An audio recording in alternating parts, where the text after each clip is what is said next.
our 3 styles in 3 weeks classes. The very first one we did was the Blucher Derby, right? And one of the members of the channel have requested that I actually do a full-on video of how to do everything, really cut it out on leather. Particularly, very importantly, do show how to couple in the linings, right? So this is the standard pattern that we did. You can see that we got it to the point where we sprung the entire thing. So this was the standard that we used, and these are the pattern pieces.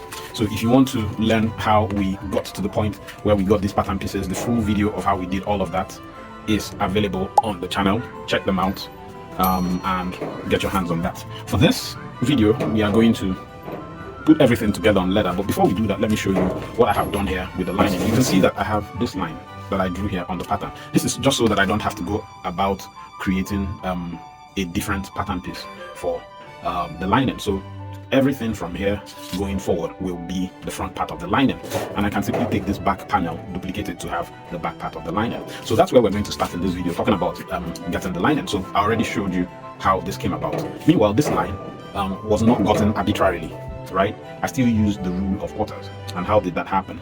I simply subtracted 1/16 of the last length from 1/4 of the last length. So from here to here is 1/4 of the last length minus 1/16 of the last length.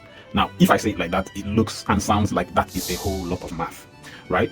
But you should understand what is happening. It's still in consistence with the rule of quarters. The last length divided by 4 gave us 8.8. That means 1/8 of the last length is 4.4. 1/16 of the last length would therefore be 2.2, meaning that we basically just subtracted 2.2 from here and we found ourselves here.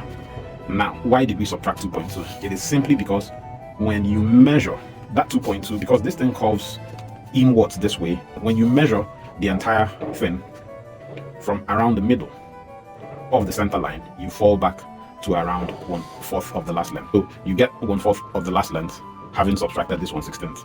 Basically, you really need this whole thing to be about 1/4 of the entire length of the last. And if you're measuring from the top here, you need to subtract. If you're measuring from the top here, because it angles in, you are going to overshoot by about 1/16 of the last length, which you have to bring back a little bit, so that by the time you get towards the middle here, everything just lies in about 1/4 of the last length. So the rule of quarters remains in play in this case. But having said that, let me go ahead and draw the back part of the lining.